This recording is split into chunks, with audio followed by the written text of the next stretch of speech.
Provengo de una tierra donde nos educan con historias sobrenaturales, algunas mitológicas y religiosas. Como debo suponer, ocurre en muchas partes del mundo, que se asemejan grandemente por la peculiar forma de guiar a un buen comportamiento, a base de implantar miedo, para no ser castigado por estos seres justicieros que lo saben todo.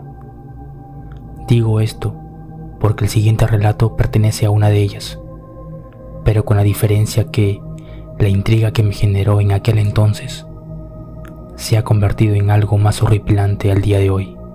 La primera vez que escuché sobre El último jinete, todavía era un niño. Una mañana llegó mi tía llorando, diciendo que la había visto bajar de las colinas. Su rostro estaba completamente aterrado, que ni las lágrimas podían cubrirla. Tenía las manos temblando pegadas al pecho. Respiraba agitada como si hubiera corrido 5 veces más la distancia que aleja nuestras casas. Aunque yo no estaba invitado para esa conversación, me las ingenié para escucharlas, agachándome entre la mesa del comedor, y desde mi posición me hice parte, imaginando lo que sus palabras describían, lo que vio esa noche en uno de los cerros que rodeaban nuestro pueblo. Mientras ella dormía, un lejano relincho empezó a hacer eco entre sus sueños. Los pasos apresurados de un caballo la despertaron. Todo estaba muy oscuro, pero los galopes de ese animal se hacían grotescos y visibles en su conciencia. Se negó a levantarse, pero los sonidos cada vez dejaban más estragos en sus conductos auditivos, mientras recorrían hacia el fondo de su oscuridad. Quiso refugiarse en su propio miedo y quedarse inmóvil, pero la necesidad del descubrimiento terminó ganándola. Tomó sigilo en su trayecto hacia la ventana. Al llegar, el relincho se hizo más notorio. Se oía que estaba cerca. Vio hacia el otro extremo, donde la colina es frontera hacia otras tierras. Concentró su vista a esa dirección, porque habían dicho que esa era su ruta, y mágicamente su silueta fue surgiendo desde lo más oscuro del valle, hasta colocarse en contraluz con la luna, haciendo que sus sombras se mezclaran con sus propios cuerpos. Ellos empezaron a subir, el caballo cargando su jinete, ambos con gran imponencia, como si se adueñaran del camino a cada paso. Él cabalgaba con genial destreza, al ir ascendiendo con gran velocidad. Al llegar a la cima, el animal dio muestra de su empoderamiento al levantarse en 2 patas, para luego rasgar el viento con las superiores, mientras daba el mayor de sus relinchos, y su jinete se mantenía firme y aferrado a su amigo, hasta que se reincorporó, siguiendo su sendero hasta algún lugar que la vista ya no alcanzó, y solo se dio cuenta cuando el amanecer la sorprendió hipnotizada, buscando con la mirada el camino que habían tomado. Sus manos y pies estaban helados, la piel pálida y los ojos hundidos, lo que su esposo lo atribuyó a un sonambulismo repentino. Sin embargo, ella sabía el motivo y se repetía en balbuceos para sí misma que los había visto. Recién al calmarse, corrió a mi casa para contárselo a su hermana. Mi madre, con el instinto que le caracterizaba, supo de mi presencia. No se alarmó porque era algo que en su momento me enteraría. Solo me pidió, mejor dicho, exigió que no saliera de la cama si alguna vez oía algo similar, porque podría llevarme consigo si me veía. Sobre todo, que nunca olvidara darle mi rezo al ángel de la guarda que me mantenía a su cuidado. Entiendo que, teniendo esa edad, el miedo que dominó esa plática debieron ser suficientes para obedecer, pero la curiosidad, el mismo que movió a mi tía, y también el propio interés a lo desconocido, me persuadió a hacer todo lo contrario.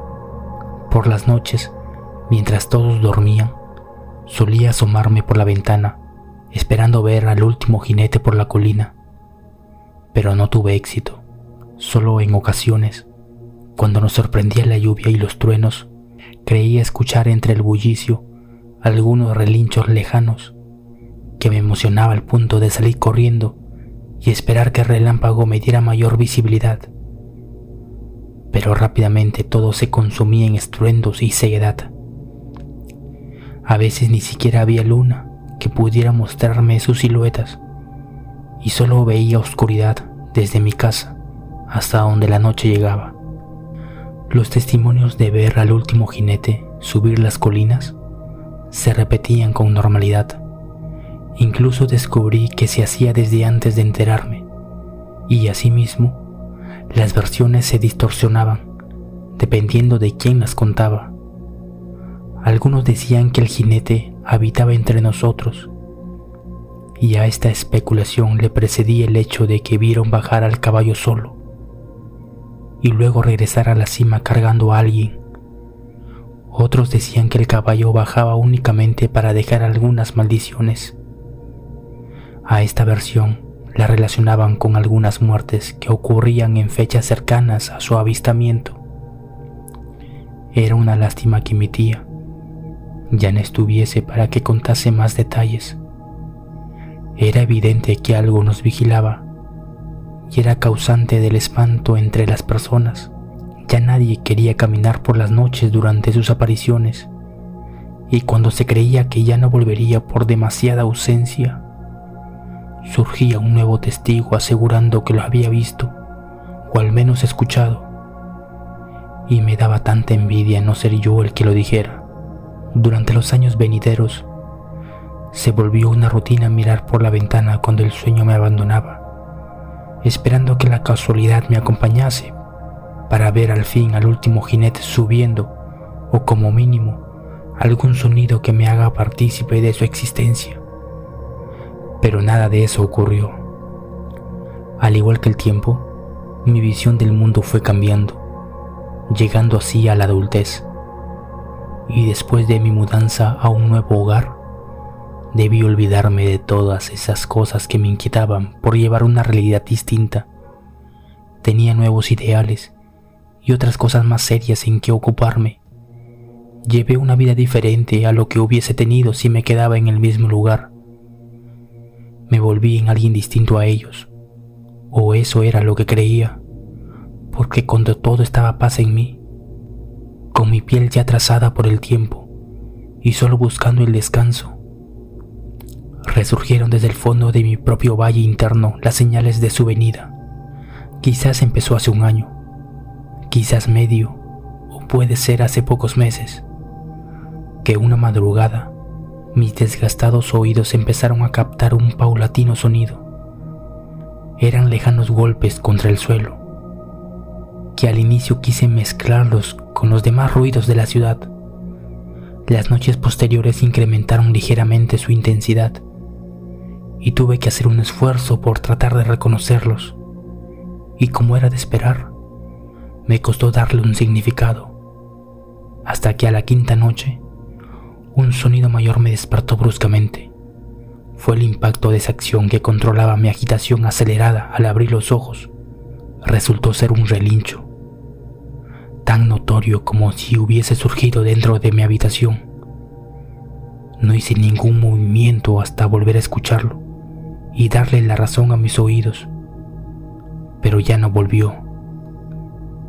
La noche siguiente ocurrió lo mismo. Otra vez el sonido me despertó, causando que trajeran a mi memoria la historia del último jinete. Al instante sonreí tratándola como una tontería. Ya no era un niño para creer esas cosas que usaban para que durmiera temprano. Además, estaba tan lejos de aquel lugar que lo hacía más ilógico. Así que los atribuí a sueños que podían estar devolviéndome vivencias infantiles. Luego ya no pude refugiarme en esa idea. A los relinchos le siguieron los galopes, y cada vez más fuerte, cada vez más cerca. Su presencia tomaba imponencia en la oscuridad. Sus ruidos me robaban el aire, y lo que anhelé alguna vez, empecé a detestarlo. porque todo esto alteraba mis sentidos, incluso creyéndome estar parado en mi anterior ventana, enfrente de la colina, aunque esta vez con la mirada agachada, luchando para no levantarla, rogando que no me vea. He sentido que el poder de sus pasos empezó a calar mi alma, y el miedo que con prontitud fue desarrollándose me ha consumido y encerrado en estas paredes, porque lo que alguna vez fue curiosidad, esta vez es una sensación infernal lo que me refugia en la cama cuando el día me abandona, obligándome inútilmente a dormir, y entendiendo recién la reacción que mi tía tuvo en ese momento. El terror de ver a ese animal sigue en aumento, porque al no encontrarme en mi antigua casa, no renunció y siguió mi huella, demostrando que la fecha puede variar, pero nunca el destino. He caído en la resignación senil de que esta vez no queda mucho, y aunque ahora ronde por estas calles y me niegue a verlo, no demorará en romper esa puerta para interrumpir mis rezos y convertirme por fin en su último jinete.